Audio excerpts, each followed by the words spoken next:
pahala sebagaimana orang yang mengerjakan. Ustadz Arifin Ilham, Ustadz Uje menciptakan tadi tasbih, lalu mereka dapat pahala, kita yang melafalkan juga dapat pahala, dan sebanyak kita yang melafalkan dapat pahala, maka yang menciptakan juga dapat pahala. Berarti kita mengirim pahala untuk beliau-beliau yang sudah almarhum. Sekali lagi kita pahala sholawat ala Ustadz Arifin Ilham. Ya Nabi salam alaika, ya Rasul salam alaika, ya Habib salam alaika, sholawatullah alaika. Ya, Bapak Ibu sekalian, jamaah dua yang semoga dirahmati Allah, satu kehormatan bagi saya bisa silaturahim dengan para pemain jamaah duha. Alhamdulillah kita mendapat barokah tadi setelah menyimak kajian dari Al-Mukarram Bapak Kiai kita, dan mudah-mudahan membawa kepada keberkahan.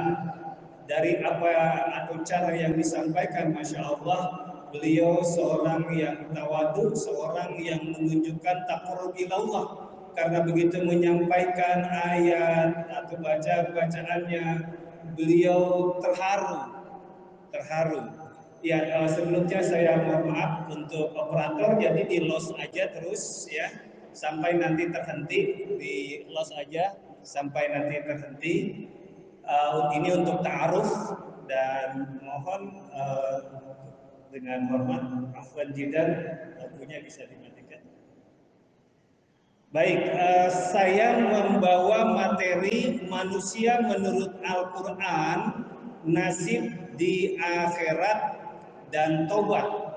Materi ini cukup panjang, cukup komprehensif. Saya ingin menjelaskan bagaimana manusia menurut pandangan Al-Quran, ya. Bagaimana manusia menurut pandangan Al-Quran?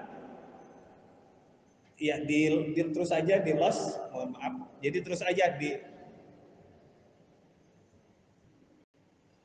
ya, jadi untuk ta'aruf, jadi loss terus sampai nanti terhenti. Nah, iya begitu. Baik, super. Iya, manusia menurut Al-Quran ada yang positif, ada yang negatif, ada yang baik, ada yang buruk. Ada beberapa ayat di dalam Al-Quran yang menjelaskan tentang keberadaan manusia. Misalnya di dalam surat Al-Asr, wal asri innal insana lafi khusr. Demi masa sesungguhnya manusia itu dalam keadaan merugi. Lalu di dalam ayat yang lain tadi surat Ibrahim ayat 7 dikatakan bahwa manusia itu kalau tidak bersyukur dia zalim. Dia kufur dan zalim kalau tidak bersyukur. Di dalam surat Al-Ma'arij dikatakan khuliqal insana halua. Manusia itu diciptakan dalam keadaan keluh kesah. Wa idza masahu syarra jazua wa idza masahu khairu manua. Kalau dia diberikan keuntungan, diberikan rezeki yang banyak, dia menjadi pribadi yang pelit. Tetapi kalau dia diberikan kesulitan hidup, dia baru ingat kepada Allah. Itulah gambaran manusia di dalam Al-Quran. Lalu di dalam surat At-Tin dikatakan laqad khalaqnal insana fi ahsani taqwim. Sesungguhnya telah kami ciptakan manusia dalam keadaan yang sempurna. Ayat ini belum titik. Jadi setelah diciptakan dalam keadaan sempurna, tidak bersyukur, keluar dari rambu-rambu agama, tidak ikut pengajian dan sebagainya, berlaku ayat selanjutnya, summa radadnahu asfala safilin, kemudian kami kembalikan ke tempat yang serendah-rendahnya, kami kembalikan ke tempat yang sehina-hinanya.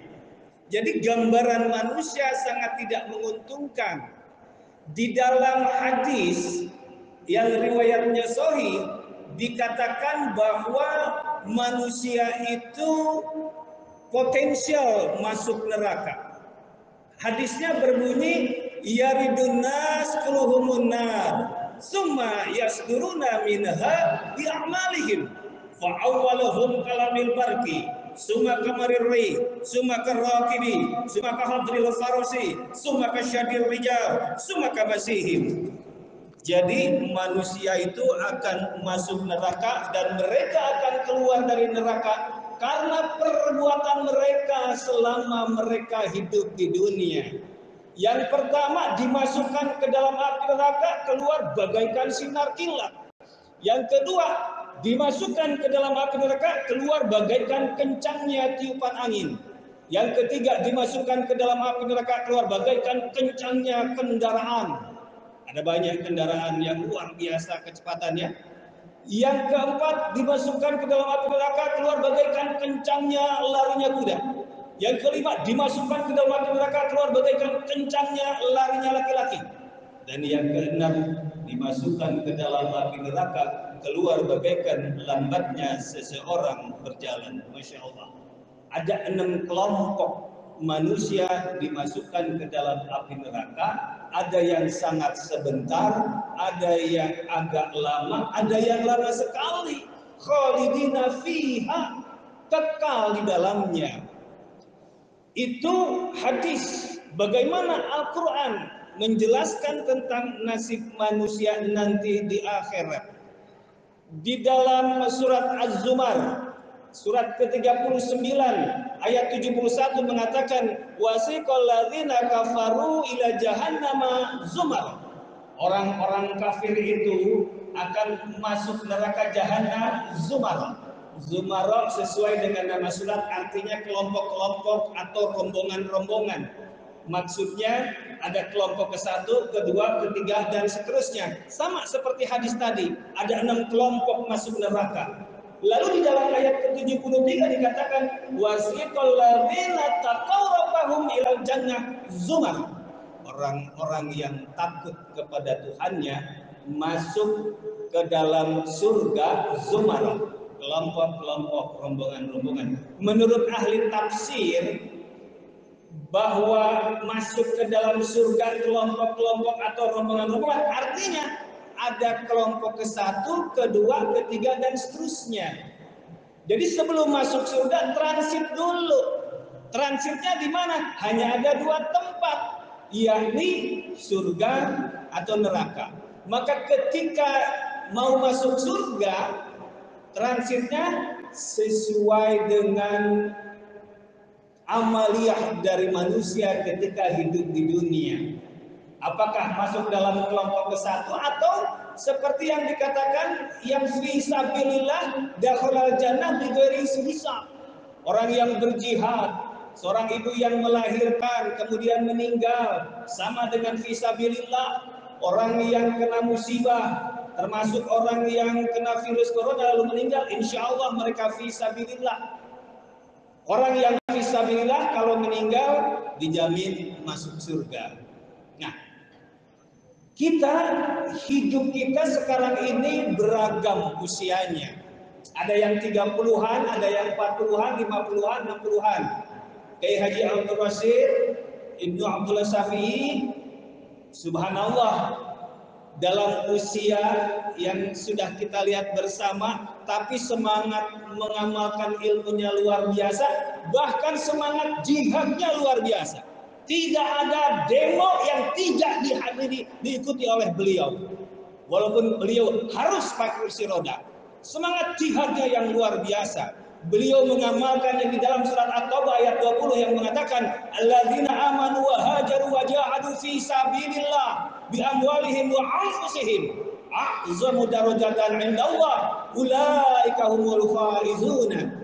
Orang-orang yang beriman, orang-orang yang berhijrah, orang-orang yang berjihad di jalan Allah dengan harta dan jiwa raganya, mereka itu lebih tinggi derajatnya di sisi Allah. Mereka itulah orang-orang yang meraih kemenangan. Contohnya adalah Bapak Kiai kita, ulama kita di Masjid Al-Barakah Asy-Syafi'iyah ini, para asatidz mereka semangat bukan hanya meningkatkan keimanan dan ketakwaan, bukan hanya semangat hijrahnya, tapi di dalamnya adalah semangat jihad, mengamalkan ajaran Rasulullah yang mengatakan bahwa hambaku, umatku yang tidak berjihad, tidak pernah membicarakan jihad, tidak pernah mengamalkan jihad, maka haram baginya bau surga. Maka jihad menjadi bagian yang integral dari kita sebagai umat Islam. Apatah lagi ladang amal, ladang jihad ada di hadapan kita. Adanya kezaliman, adanya pengkhianatan dari oknum-oknum tertentu, maka disitulah diperlukan semangat jihad. Dan Kiai Haji Abdul Rasid Abdullah Syafi'i juga mengamalkan hadis Nabi yang mengatakan, man ra'a minkum munkaran falyughayyirhu bi yadihi fa illam yastati fa bi lisani wa illam yastati fa bi qalbihi wa huwa ad'aful iman. Siapa yang melihat satu kemungkaran, maka rubah kemungkaran itu dengan tangannya, maksudnya dengan kekuasaannya. Kalau tidak memiliki kekuasaan, rubah dengan lisannya, dengan nasihat-nasihat, dengan argumentasi, termasuk di dalamnya dengan demo, dengan aksi-aksi. Kalau tidak punya kekuasaan, tidak punya kemampuan dalam hal ilmu berargumentasi, tidak punya keberanian untuk demonstrasi. Lalu yang ketiga, rubah dengan hati, namun itu menunjukkan selama-lamanya iman. Kiai kita menunjukkan apa yang dianjurkan oleh Rasulullah. Melihat kemungkaran, maka rubah dengan kekuasaannya, rubah dengan ilmunya, ikut demonstrasi. Kita patut untuk meneladani beliau. Subhanallah. Kita selingi dengan tasbih.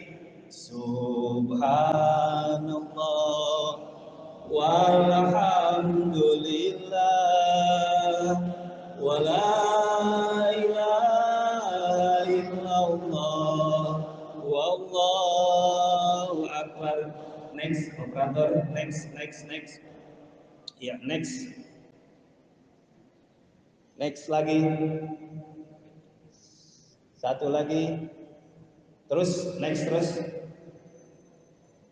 Ya, next terus. Ya, kita lanjut. Jadi manusia menurut Al-Quran dalam keadaan yang tidak menguntungkan, dan karenanya hadirin ada di sini adalah satu karunia yang patut disyukuri, menunjukkan hadirin tetap terus mendapat hidayah Allah. Karena kesalahan dan kehilafan bagi manusia adalah satu keniscayaan. Al-insan mahalul khata' wa nisyan. Manusia itu tempat salah dan khilaf. Dilanjut next. Ada satu riwayat yang menjelaskan jika ada satu kelompok manusia di mana mereka selalu patuh taat kepada ajaran-ajaran agama, taat kepada ajaran Rasulullah, tidak pernah berbuat dosa, tidak pernah berbuat maksiat, tidak bergunjing, tidak berghibah, tidak pernah meninggalkan kewajiban sholat dan sebagainya, maka Allah turunkan bencana, lalu Allah ganti dengan kelompok manusia yang lain yang seperti biasa, ada yang berbuat salah, ada yang berbuat hilaf, ada yang berdosa dan sebagainya. Tapi kemudian ketika mereka diberikan umur panjang, mereka bertaubat. Mereka mengamalkan sisa umurnya itu untuk selalu perbaikan diri. Adanya undangan ceramah dua, datang. Walaupun yang lain mungkin masih asik tertidur, atau mungkin asik menikmati acara-acara di televisi dan sebagainya. Next. Ya, terus next. Ya, next. Ya, sambil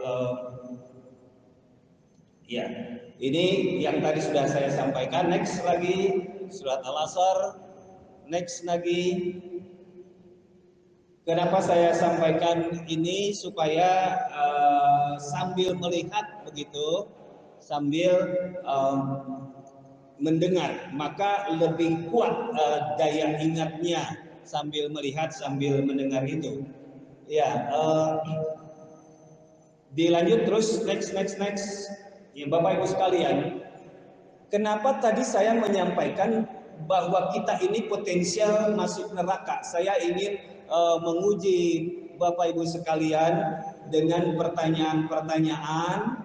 Ya, setiap pertanyaan buka jarinya. Jadi sekarang kepalkan dulu. Ini satu teori, ya, satu cara apakah betul kita ini potensial masuk neraka atau kita selamat masuk surga. Ya, yang seperti yang dilihat di atas.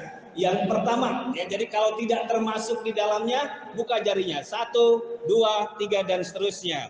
Kalau seandainya semua jari-jarinya tidak terbuka, ya, semua jari-jarinya tidak terbuka, maka itu satu hal yang patut untuk disyukuri yang luar biasa, ya. Jadi yang pertama, atau maaf terbalik, kalau semua jari-jarinya terbuka, itu luar biasa calon ahli surga, dan saya kasih hadiah handphone, ya. Saya kasih hadiah handphone kalau jari-jarinya ya tidak terbuka, ya, terbuka. Pertama, siapa di antara kita yang selama hidupnya tidak pernah melakukan kesalahan dan kehilafan? Jadi kalau tidak pernah, buka jarinya, begitu. Sekarang dalam keadaan mengepal, ya. Jadi kalau tidak termasuk, buka jarinya. Nah, nanti yang kedua, buka jarinya. Jadi tetap dalam keadaan terkepal. Yang pertama, terbuka enggak? Tidak, betul? Yang kedua, siapa di antara kita selama hidup tidak pernah berbuat dosa dan maksiat? Ada? Buka jarinya kalau tidak pernah berbuat dosa, ya. Nanti kalau terbuka semuanya, ya, handphone hadiahnya, ya. Kemudian yang ketiga, siapa di antara kita yang selama hidup sejak akil balik tidak pernah meninggalkan kewajiban sholat? Ada? Buka jarinya? Tidak. Baik. Yang keempat, siapa di antara kita yang sejak akil balik tidak pernah berbohong? Ada? Terutama suami kepada istri. Ada uang nih, ada suami yang nggak pernah bohong sama istrinya, saya kasih uang lembaran 50-an, 100-an, ada? Silakan maju, suami yang nggak pernah bohong sama istri. Nggak ada, sama Ustaz juga enggak. Ya. Yang kelima, siapa di antara kalian sejak akil balik tidak pernah bergunjing atau bergibah? Ini isi laki-laki, ya. Kalau ibu-ibu sih nggak pernah, ya. Kalau ibu-ibu senangnya nonton bola, ya, sampai subuh. Ya. Kemudian yang keenam, siapa di antara kita yang tidak pernah membuat kecewa, menyinggung perasaan orang lain, menyinggung perasaan orang tua? Ada? Aturan mengatakan la taqulahuma uff, jangan berkata kepada kedua orang tua dengan kata ah, tetapi yang sering kita katakan lebih dari itu, betul? Ya. Kemudian yang ketujuh, siapa di antara kita yang sejak akil balik tidak pernah punya perasaan dendam, berburuk sangka kepada saudara, kepada teman dan sebagainya? Ada? Yang selalu bersih hatinya, pikirannya, pandai menata hatinya, memiliki kecerdasan, cerdas intelektual, cerdas emosional, cerdas spiritual, dan cerdas sosial. Ada? Tentu tidak terbuka. Yang kedelapan, siapa yang tidak pernah mengkondisikan atau mendapat uang subhat atau uang haram? Saya kasih juga uang. Kalau yang tidak, yang selalu bersih, selalu uang halal yang didapat di bawahnya itu, ada? Tidak juga, betul? Al-insan mahalul khotok wa nisyan. Yang kesembilan, siapa yang tidak pernah ketinggalan membayar zakat, infak, dan sodakohnya? Tidak pernah lupa mendapat gaji, mendapat gaji dari profesi, nggak pernah lupa, selalu tepat waktu, sesuai dengan nisabnya. Ada? Juga tidak. Yang ke-10, siapa yang nggak pernah putus wudunya? Siapa yang nggak pernah putus zikir dan membaca Al-Qur'annya? Siapa yang nggak pernah putus tahajudnya, duhanya? Siapa yang nggak pernah putus sholat subuh berjamaah di masjid? Siapa yang nggak pernah putus mengikuti kajian duhanya? Tentu ini bukan sesuatu yang gampang, ya. Oleh karena itu, hadis tadi benar, manusia itu potensial masuk neraka, baik dalam hadis maupun dalam ayat.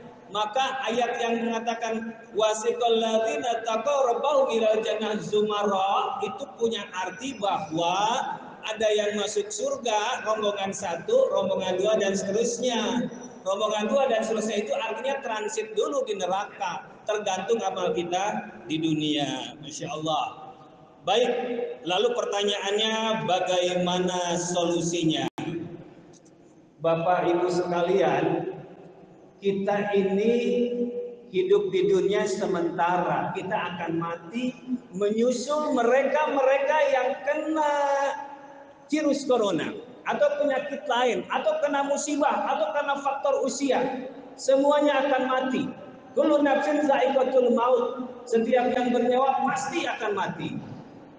Tidak ada perbedaan atau tidak peduli apakah itu sudah tua atau muda, laki perempuan, ganteng cantik atau tidak, kemudian kaya atau miskin, sarjana atau tidak, semuanya akan mati. Ya. Di dalam ayat yang dikatakan likulli ummatin ajal fa idza jaa ajaluhum la yastakhiruna sa'atan wa la yastaqdimun. Setiap umat itu ada ajalnya, apabila telah datang ajalnya itu maka tidak bisa diakhirkan atau dikemudiankan, didahulukan walau sedetik, walau sesaat. Jadi kalau sudah tercatat di Lauh Mahfuz dan daun berguguran, maka tidak bisa diundur, tidak bisa dimajukan, tidak bisa diundur.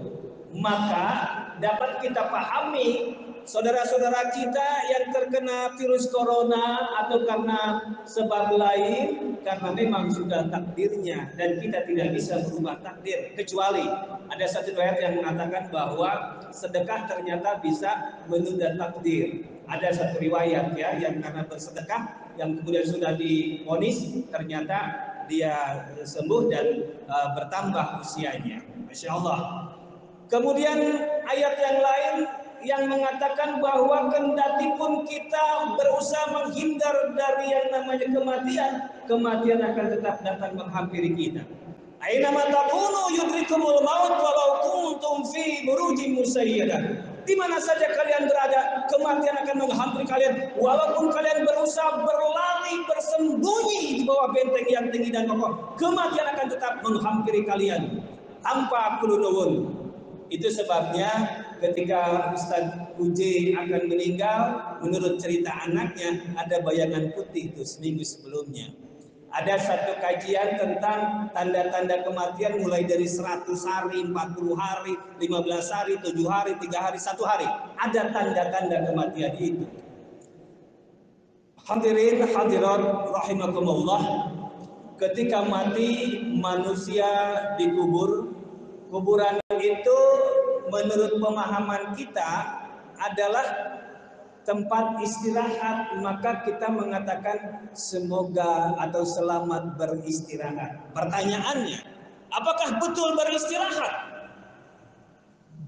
Betul beristirahat, tapi istirahat dari hiruk pikuk kehidupan dunia. Ustadz Arifin Ilham tidak menyaksikan tentang fenomena virus corona. Ustadz Uj, Kiai Zainuddin MZ tidak menyaksikan tentang fenomena kezoliman, pengkhianatan, kezoliman untuk para ulama. Tidak menyaksikan. Artinya istirahat dari hidup pikuk kehidupan dunia, dan kita sekarang yang masih hidup, kita terpaksa harus menyaksikan itu semua. Nah, kematian itu adalah istirahat dari hidup pikuk kehidupan dunia, tapi hakikatnya itu adalah awal untuk kehidupan yang lain, yakni kehidupan di alam kubur. Summa yuhyikum, summa yumitukum, summa yuhyikum, summa ilaihi turja'un. Kalian kemudian dihidupkan, dimatikan, dihidupkan kembali, dan kepadanya lah kita akan dikembalikan, kepada Allah kita dikembalikan. Artinya ada proses, ada kehidupan yang lain setelah kita kematian. Oleh karena itu, bagaimana agar kita bisa antisipasi agar kita tidak bernasib sial, tidak menderita di alam kubur dan di alam akhirat, maka kajian duha ini adalah salah satu antisipasinya. Ada 12 barisan nanti manusia menuju akhirat. Barisan pertama, orang-orang yang sewaktu hidupnya menyakiti hati tetangganya. maka digiring dari kubur dengan tidak bertangan dan berkaki. Barisan yang kedua, orang yang sewaktu hidupnya meringan-ringankan sholat, maka digiring dari kubur berbentuk babi hutan. Yang ketiga, orang yang enggan membayar zakat, mereka berbentuk keledai, sedangkan perut mereka penuh dengan ular dan kalajengking. Barisan keempat, orang yang berdusta di dalam jual beli, digiring dari kubur dengan keadaan darah seperti air pancuran keluar dari mulut mereka. Nauzubillah. Barisan yang kelima, orang yang menyembunyikan perlakuan durhaka, takut diketahui oleh manusia, tetapi tidak pula merasa takut kepada Allah, maka digiring dari kubur dengan bau busuk dari bangkai. Ketika itu Allah Subhanahu wa ta'ala menurunkan angin, sehingga bau busuk itu mengganggu ketentraman di padang mahsyar. Masya Allah. Barisan yang keenam, orang yang menjadi saksi palsu, maka digiring dari kubur dengan keadaan kepala mereka terputus dari badan.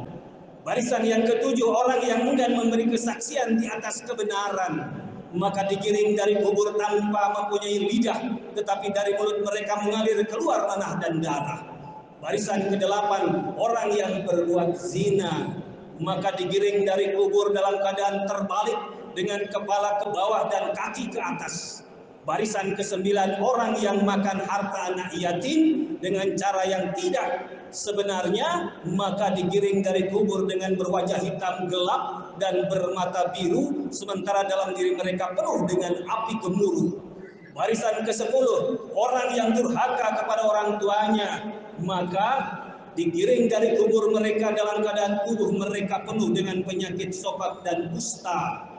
Barisan ke-11, orang yang minum arak, yang minum khamar, yang minum mabuk-mabukan, termasuk orang yang membuat minuman keras. Bahkan menurut kajian termasuk dengan penguasa yang memberi kebebasan terhadap terciptanya pabrik-pabrik minuman keras, terhadap dibolehkannya impor-impor minuman keras. Masuk yang kelompok seperti ini, bibir mereka melebar sampai ke dada dan lidah mereka terjulur memanjang sampai ke perut mereka dan keluar beraneka kotoran. Barisan yang ke-12, orang-orang yang beramal soleh dan banyak berbuat baik. 11 barisan itu adalah penderitaan, neraka. Barisan yang ke-12, satu dari 12 barisan itu, orang-orang yang beramal soleh dan banyak berbuat baik, orang-orang yang menjauhi perbuatan durhaka, orang-orang yang sholat 5 waktu, orang-orang yang ketika meninggal dunia keadaan mereka sudah bertaubat. Masya Allah. Orang-orang yang ketika diberitahu adanya kajian duha dengan kiai kita, ulama besar, dan kemudian hadir walaupun panas ataupun walaupun hujan. Orang-orang yang beramal soleh dan banyak berbuat baik, orang-orang menjauhi perbuatan durhaka, orang-orang sholat 5 waktu dan berjamaah, orang-orang yang ketika meninggal dunia keadaan mereka sudah bertobat, maka mereka digiring dari kubur dengan wajah yang bersinar-sinar laksana bulan purnama, mereka melalui titian sirat seperti kilat. Masya Allah, tempat kembali mereka adalah ampunan, kasih sayang dan kekerjaan Allah yang maha pengasih. Allah ridho. Apa solusinya dan antisipasinya? Tentu mengamalkan apa yang disampaikan oleh Ustaz Arifin Ilham, yakni amalan 7 sunnah Rasul, setiap hari, istighfar setiap saat, enggak pernah putus wudunya, selalu membaca Al-Quran dan memahaminya, sedekah setiap hari, sholat tahajud setiap malam, sholat berjamaah di masjid, utamanya sholat subuh, lalu sholat duha setiap pagi. Dan solusi yang lain adalah tidak menunda tobat. Jadi ada banyak hadis atau ayat tentang tobat. Yang pertama, sesungguhnya setan berkata, demi kemuliaan Engkau wahai Tuhan, aku senantiasa menyesatkan hambamu selama roh mereka berada dalam tubuh mereka, maka Allah berfirman, demi kemuliaanku dan ketinggianku, senantiasa aku mengampuni bagi mereka selama mereka memohon ampun kepada aku, selama mereka bertobat. Hadis lain, hai anak cucu Adam, jika kamu datang kepada aku dengan memikul dosa sepenuh bumi, lalu menghadapku dengan tidak mempersekutukanku, tidak syirik dengan yang lain, maka aku akan menyosongmu dengan pengampunan sepenuh bumi. Hadis ketiga, innallaha azza wa jalla yabsutu yadahu billahi, dan seterusnya. Lalu ayat tentang taubat, surat Al-Baqarah ayat 222, innallaha yuhibbut tawwabin wa yuhibbul mutatahhirin. Sesungguhnya Allah menyenangi orang-orang yang bertobat dan menyenangi orang-orang yang senantiasa menyucikan diri. Surat At-Tahrim ayat 8 mengatakan, ya ayyuhalladzina amanu tubu ilallahi taubatan nasuha. Hai orang-orang yang beriman, bertobatlah kalian kepada Allah dengan tobat yang sebenar-benarnya. Oleh karena itu hadirin, untuk diterimanya tobat seseorang tentunya tidak simsalabim, tidak ada kadabra, ada prasyarat yang harus dipenuhi. Ciri-ciri orang bertobat menurut Rasulullah, Rasul bertanya pada para sahabat, tahukah kamu siapakah orang yang dianggap bertobat itu? Para sahabat menjawab, Allah dan Rasulnya lebih mengetahui. Rasul lalu bersabda, barang siapa bertobat tetapi tidak menambah ibadahnya, ia bukannya telah bertobat. Barang siapa bertobat tetapi tidak menuntut ilmu, ia bukannya telah bertobat. Kita sekarang menuntut ilmu. Barang siapa bertobat tapi tidak melihat spray dan permadaninya, ia bukannya telah bertobat. Maksudnya mengurangi hubud dunia secara berlebihan. Ya, hidup dengan kesederhanaan, ada kelebihan rezeki diberikan untuk sedekah. Barang siapa yang bertobat tapi tidak menyedekahkan kelebihan yang dimiliki, ia bukannya telah bertobat. Maka barang siapa yang telah dapat memenuhi perilaku-perilaku tersebut, ia seorang petobat yang benar. Berarti petobat yang benar tambah ibadah, menambah ilmu, tidak hubud dunia, gemar bersedekah. Maka mudah-mudahan kita semua termasuk orang-orang yang berusaha memanfaatkan waktu ini perbaikan dari segi ibadah, kualitas maupun kuantitasnya. Kita berusaha tadi mengamalkan amalan 7 sunnah Rasul. Setiap hari kita membaca Al-Quran minimal 1 juz, one day 1 juz minimal, ya. Ada banyak, ada di handphone dan sebagainya. Baik Bapak Ibu sekalian, waktu yang diberikan saya telah cukup dan mohon maaf lebih sedikit, kurang dan lebihnya mohon maaf. Al-afumikum akhirul kalam, billahi taufiq wal hidayah. Wassalamualaikum warahmatullahi wabarakatuh. Saya kembalikan kepada MC.